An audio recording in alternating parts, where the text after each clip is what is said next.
In a world filled with magic, we see a group of soldiers as they go up against a demonic being known as the corpse god. The corpse god summons magical weapons, launching them against the soldiers, and easily taking them out. The captain receives news that the legendary hero is on his way, so he orders his men to retreat, knowing that only the hero can take on such a threat. The legendary hero, Sagrua, makes his way to the corpse god.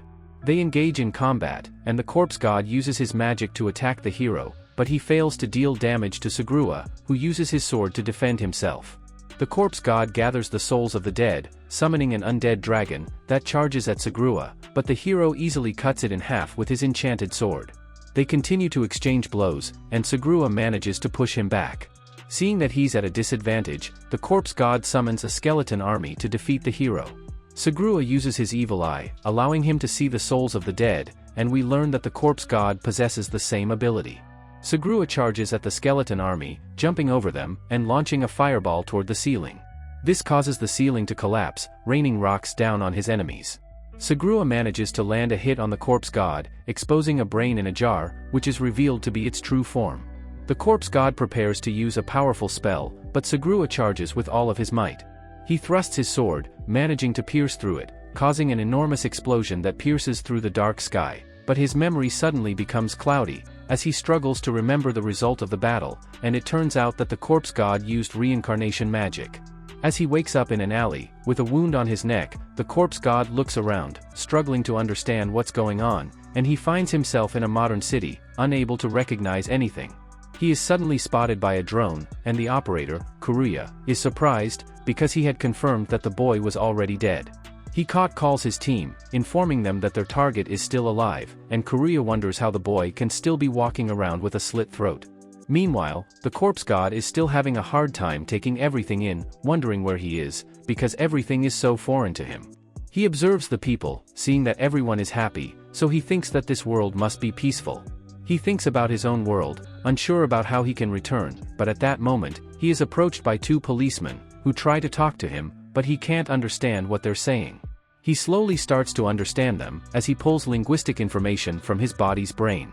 He tells the officers that he's okay, and introduces himself as Polka. The policemen are shocked to see the wound on his neck, telling him he needs medical assistance, but a strange girl suddenly steps on the officer's head, glad to see that Polka is alive, grabbing him by the arm, and dashing off with him. They reach an alley, where the girl introduces herself as Masaki. Polka begins to remember who she is, when Masaki suddenly throws him into the air, claiming to be checking if he is really alive, but she suddenly pulls out a crowbar, revealing that she was the one who killed him the first time. Polka starts running away, while Kuruya watches them through his drone, wondering why someone would pay to have a 16-year-old boy killed, but he knows that they won't get paid unless Polka dies. Polka becomes exhausted, commenting on his new body's limitations, since it took all of his strength just to run away, and it seems to have no capacity for magic. He thinks about what he should do, knowing that one fatal wound would lead to his death. Masaki shows up behind him, throwing her knives, which he narrowly dodges. She seems to be enjoying the hunt, charging at Polka, who struggles to block her attacks. He tries to run away, but he falls as Masaki throws a dagger, which hits his leg, but he gets back up, pulling out the dagger, and throwing it back at Masaki. Masaki is impressed, as she admits that he intimidates her, fearing that she will fall for him if she's not careful. Polka enters a strange room, wondering what it's for, when Masaki catches up to him, throwing a dagger at his leg, causing him to fall to the ground.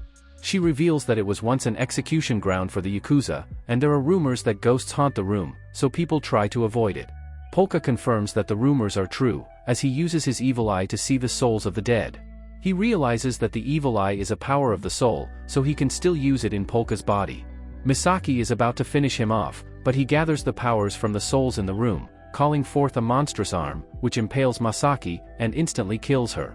Back in the other world, the corpse god is seemingly defeated, but Sagrua wonders about his final spell, doubting that the corpse god was truly defeated, because his soul vanished too quickly. His companion informs him that the soul of the corpse god is no longer in their world, but the hero still has his doubts. In a flashback, we learn that the corpse god could not live a peaceful life because of the evil eye. He was sold by his parents to the court sorcerers, and he fought countless battles as a necromancer until the empire fell, but all he really wanted was peace. He eventually lives in peace with humans, even finding love, but the soldiers start hunting down necromancers, because they enslave the spirits of the dead. They end up killing the people close to him during their hunt, causing him to become enraged, as he goes on a quest for vengeance, tormenting people for centuries, and killing countless soldiers, while he stays in an abandoned coal mine.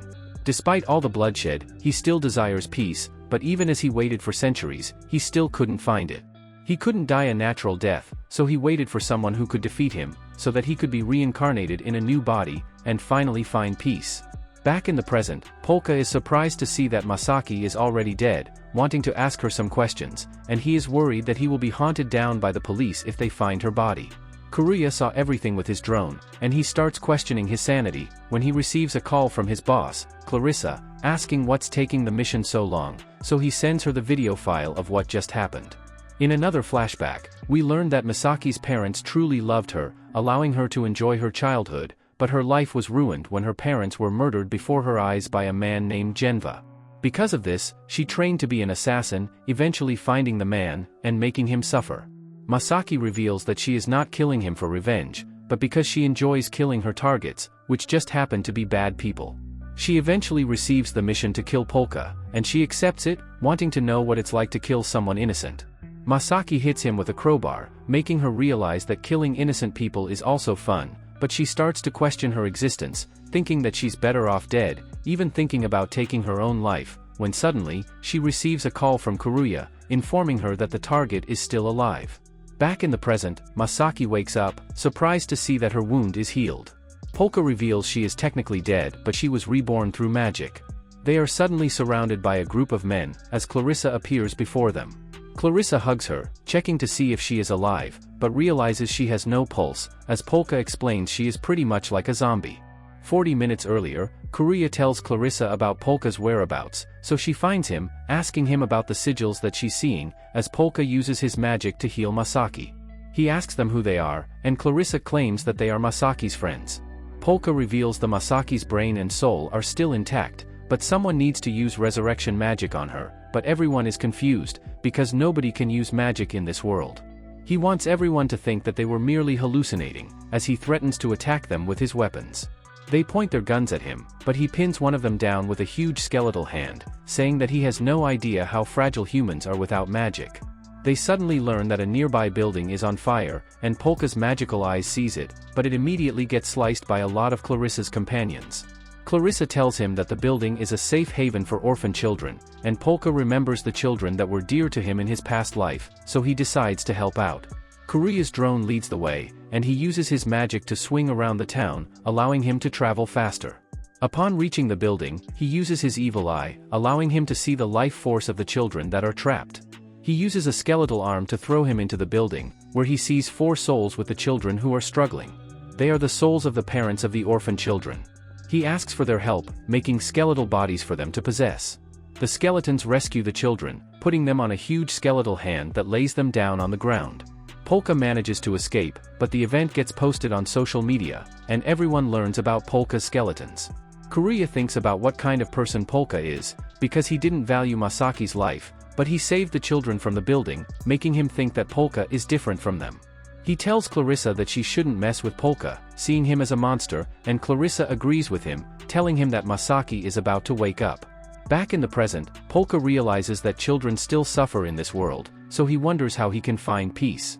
Clarissa asks him what peace means to him, telling him that she can achieve peace by having lots of money. She asks Polka about his goal, and he explains that he knows nothing about the place, but he would like to use his necromancy to earn some money, wanting power and a place to belong, saying that it would help him attain peace. Clarissa wants him to join her team. She is sure that he is not the same person that they wanted to kill, and she offers to help him adjust to the world. The videos of Polka's skeletons continue to circulate online, which impresses Masaki. Polka uses his skeletons to help move furniture into their new home, and they hang out together. Misaki reveals that she is actually thrilled to hang out with the man who killed her, because she's never been killed before. We learn that Clarissa owns the building they're in, and it's called the Torture Building, and it's actually filled with ghosts. Polka begins to doubt that he is in another world, because the animals are similar to the ones he used to know, but he is happy because the Guildwood religion doesn't exist in this world, explaining how he used to be haunted down by the religion, because he was an abomination known as the corpse god. Polka thinks he will finally be able to achieve peace, if he can find the person who wanted to have his body killed. Clarissa knows the person, but keeps it a secret, allowing him to use the building in exchange. Polka decides to investigate on his own, knowing that Clarissa won't accept any more contracts on his life, but Karuya reveals that Clarissa is not the only intermediary for assassins, although he acknowledges that not many people could kill Polka, although he mentions a person called Lemmings, but quickly dismisses the idea. Karuya wonders if it was a good idea to bring Masaki back to life, and Polka reveals that the body's owner told him to forgive her, revealing that his soul is now on the drone. Polka has the power to make people's souls inhabit vessels, and he admits that human lives are like toys to him, making Karuya think he is trouble. Polka thinks about earning money, asking them about the jobs in the world. Masaki suggests doing some assassinations, saying he should be good at it, because he was able to kill her. At that moment, they have a visitor who wants to meet Masaki, and he asks for her help, because he is being targeted by hitman from another gang. Masaki tells him that she is in the middle of another job, but Polka interrupts, accepting the request, and this makes Masaki accept it as well. They receive information that the hitman are in an abandoned warehouse, revealing that they used to work for Genba. Masaki dashes toward the warehouse, but she immediately gets ambushed. Masaki fights them off, calling them limps, but she is suddenly shot from behind by the man who asked for her help. The man reveals that they are there to avenge Genba, ordering his men to kill her. As he turns his back, he sees Polka, who grabs everyone's attention, as Masaki grabs hold of a thug's leg. Polka informs them that Masaki is a zombie, so she can't be killed that easily. Masaki gets back on her feet, and sends a thug flying, while Karuya calls Polka, asking him if he knew that it was a trap. Polka says that he didn't, but he accepted the request because there were souls of children that were haunting the man. He summons his giant skeletal arms, crushing all the men into a boulder, and allowing the children's spirits to rest in peace. After that, Masaki is happy to see that the bullet holes in her body have already healed, and Karuya wonders why Polka listened to the children's souls, despite seeing human lives as toys, but Polka reveals that he still takes good care of human lives, because they can make children smile. This makes Karuya realize that they are different from Polka, seeing themselves as scums, because of the way they treat their targets. The other members of Genba's gang want to get revenge, opening their armory, but Lemmings attacks them, wiping out everyone in their gang. Polka reads a book about vampires, claiming that they are real in his world, and he tells Masaki that he could turn her into one if he has enough mana, which makes her excited. Meanwhile, Clarissa receives a phone call from the client who ordered the hit on Polka, but she decides to terminate their contract. We see a man named Kozuburo, as he apologizes because he is unable to pay for his beer which costs 60,000 yen, while a drunk man named Tsubaki is looking for Clarissa, as he mentions that bars are ripping off the customers. Back in their room, Polka explains that Masaki's body can self-repair and resist decomposition, as well as being slightly stronger than before. He advises her to eat raw meat if she ever gets seriously injured, and reveals that her saliva can now cause paralysis. She tries it out on him, biting him, which causes him to fall to the ground. Masaki asks Karuya if he also wants to try, but he refuses, calling her a monster. The word monster reminds Polka about the hero who defeated him, thinking about whether there are any people like him in this world. The police investigate the area where Polka crushed the thugs. Lemmings makes his appearance, destroying the boulder that contained the thugs before disappearing. The police hear the noise, rushing to the scene, and they find the bodies of the thugs. Meanwhile, we see Kosuburo as he finishes beating up the men that were scamming him. He receives a call, and so does Tsubaki at the bar, who immediately leaves after receiving the call. Polka realizes that the world isn't so different from where he came from, so he starts to think that the two worlds could be connected. Karuya mentions the thugs he killed, but Polka reveals that they are actually still alive, but they might have gone insane while trapped in the boulder. Kosuburo and Tsubaki make their way to the scene, and see the bodies of the thugs that look like human knots. They begin their investigation, revealing that they are detectives of a special police force. At the police station, we learn that Tsubaki and Kosuburo have plenty of experience in dealing with paranormal cases. Tsubaki reveals that there are 3 suspects that are still at large: the Grim Reaper, the fire-breathing bug, and Lemmings. Tsubaki reveals that they found a footprint of Lemmings at the scene of the incident. They are also looking into the case of the skeletons that saved the orphan children, thinking that it is connected to the fire-breathing bug who probably started the fire. They consider the possibility that the 2 incidents are connected, but despite the strange nature of the incidents, Tsubaki tells them not to panic, reminding them that the criminals they've caught have turned out to be just ordinary humans. Meanwhile, Polka puts the soul of his body's original owner in a stuffed animal, so that Karuya can use his drone again. He apologizes to the original Polka for assuming his identity, promising to make it up to him. Masaki sees the stuffed animal, finding it cute, and hugs it, which makes it turn red.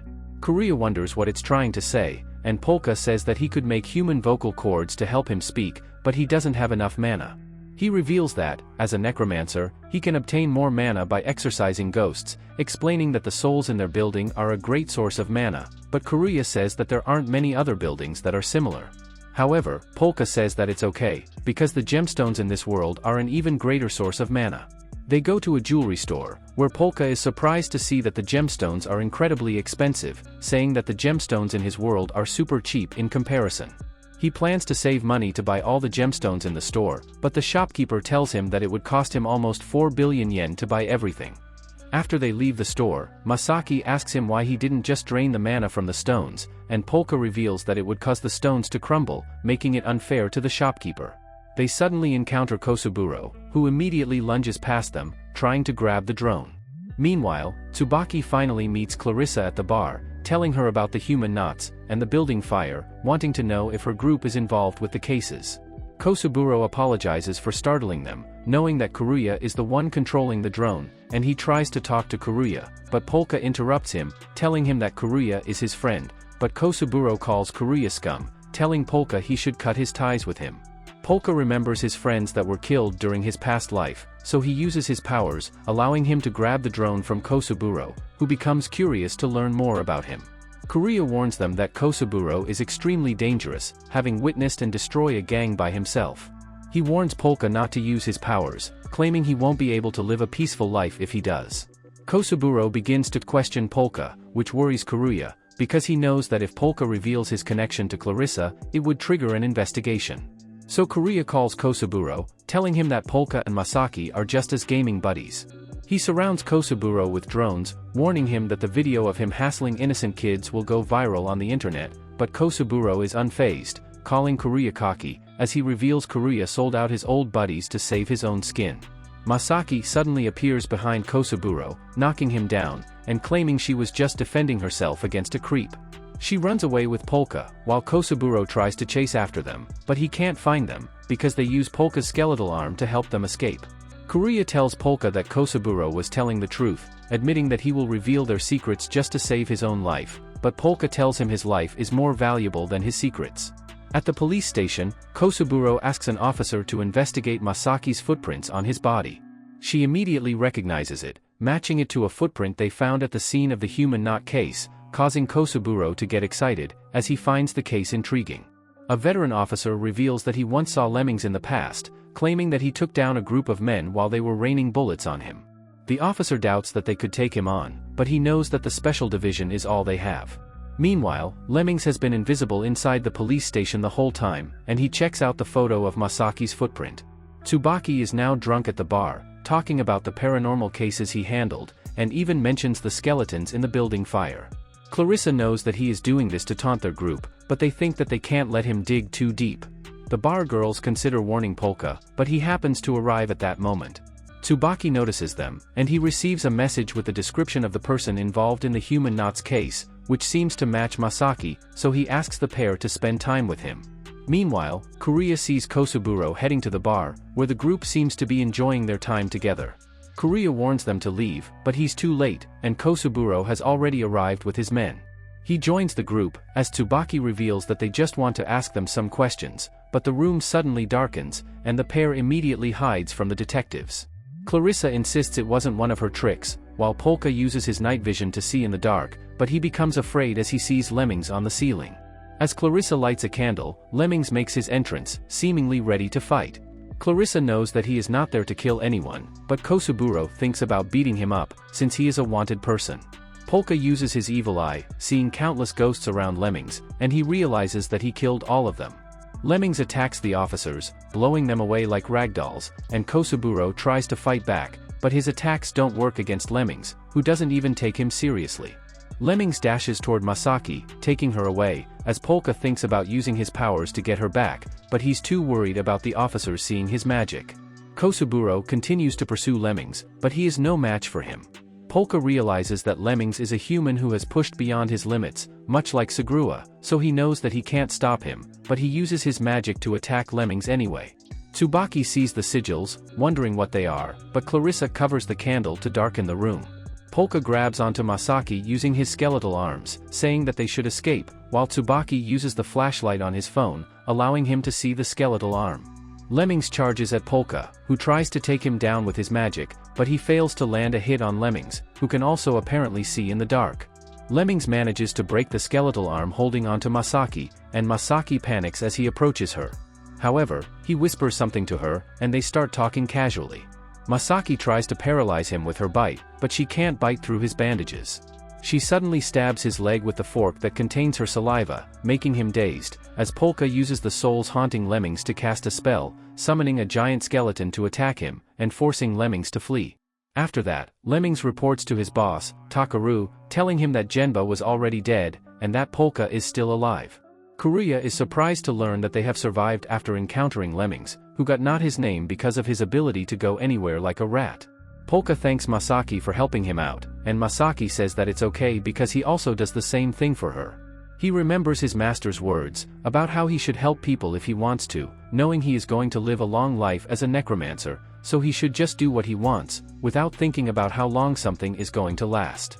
Polka tells his friends that he wants to learn more about them, saying that he wants to enjoy peace with them. But that's where the video ends.